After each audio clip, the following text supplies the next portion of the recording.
Povodom informacije u nekim medijima da su u rad puštene nove kamere za automatsku detekciju saobraćajnih prekršaja koje beleže 3 prekršaja odjednom, mnogi naši gledalci pitali zbog čega i mi nismo objavili ovu informaciju. Kao što ćete čuti u razgovoru sa načelnikom uprave saobraćajne policije, niti ove kamere snimaju 3 prekršaja, niti su uopšte počele da rade.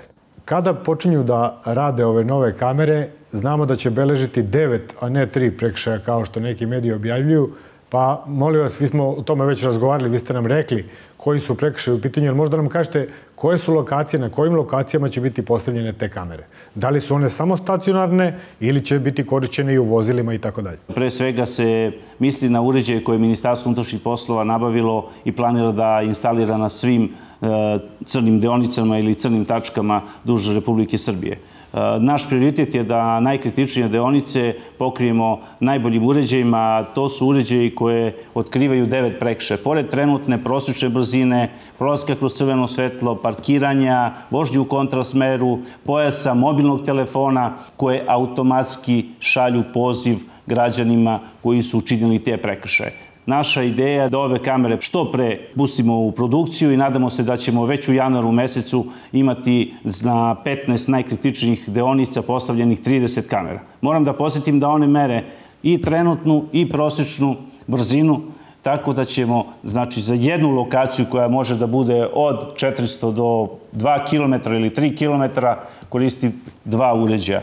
Naravno, moram da istaknem i da je Ministarstvo unutrašnjih poslova i Uprava saobraćajne policije nabavilo još 17 uređaja koji su mobilni, koji će biti instalirani u patrolnim i civilnim vozilima Ministarstva unutrašnjih poslova ili ti specijalnim vozilima presretačima koji će duž Republike Srbije isto ove prekršaje otkrivati, da li u pokretu ili stacionarno, tako da Ministarstvo unutrašnjih poslova značajno sredstva ulaže u unapređenje, ali i u tehnologiju. Ovo su najsavremeniji radari koji otkrivaju, 9 prekršaja i naša intencija je da pokrijemo najkritičnije deonice gdje imamo najviše poginulih lica.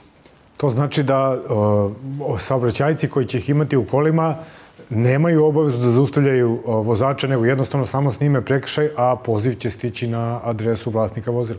Upravo tako, nemamo obavezu, to jest nema potrebe da se zaustavlja vozilo i vozač kontroliše, zato što postoje ANPR kamere i sistem koji radi kao i automatska detekcija prekršaja na nekom, da kažem, fiksnom mestu gde imamo kameru koja detektuje prekršaj. Ovo je nešto što je sada, moram da kažem, poprilično popularno i gotovo da je trenutna brzina nešto što je prevaziđeno u svetu i najveće i najbolje rezultate sigurno daje samo kontrola što se tiče brzine, ova kontrola prosječne brzine. I nadamo se da ćemo značajno smanjiti stradanje na ovim deonicama i time ukupno stradanje na teritoriji Republike Srbije.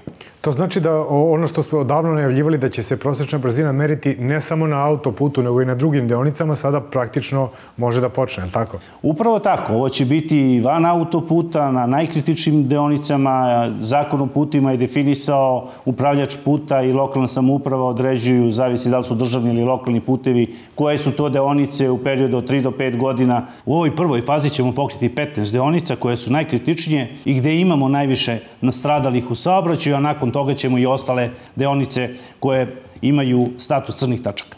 Dakle, nove kamere će početi sa radom tek u januaru, neke su već postavljene, neke će tek biti postavljene, a spisak tačnih lokacija objavit ćemo u jednoj od narednih emisija. Iskoristit ću priliku da posjetim da je Ministarstvo unutrašnjih poslova i Uprava saobraćajne policije pokrenula još jednu akciju pojačane kontrole saobraćaja usmerenu na otkrivanje najtežih prekršaja koji dovode do najtežih posljedica saobraćajnih nezgoda za period od 24. decembra do 8. januara. Kada se praznuje, mi iz Ministarstva ćemo raditi i otkrivati tamo gde imamo najteže prekršaje i najveći broj saobraćajnih nezgoda. Akcija će biti usmerena na one koji ne poštuju pre svega brzinu kretanja, upravljaju vozilom pod dejstvom alkohola ili psihoaktivnih supstanci, ne koriste sigurnosni pojas i koriste mobilni telefon.